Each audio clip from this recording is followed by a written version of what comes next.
wananchi, kila kijiji tuna mpango wa kuwa na zahanati. Kwa hiyo unatoka nyumbani kwako unakwenda kwenye zahanati. Ikishindikana unakwenda kilomita chache kwenye kituo cha afya. Ikishindikana unaenda kwenye hospitali ya wilaya yako. Ukishindikana unakuja kwenye rufani kama mahakama, unaanza ya mwanzo mpaka mahakama kuu, sawa?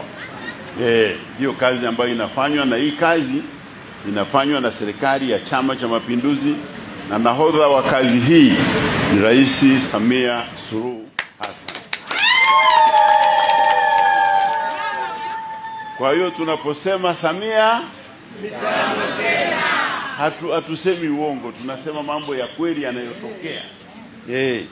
Hatupigi maneno tu, tunasema Samia mitano tena, kwa sababu kuna kazi anafanya, ndio, na zinaonekana.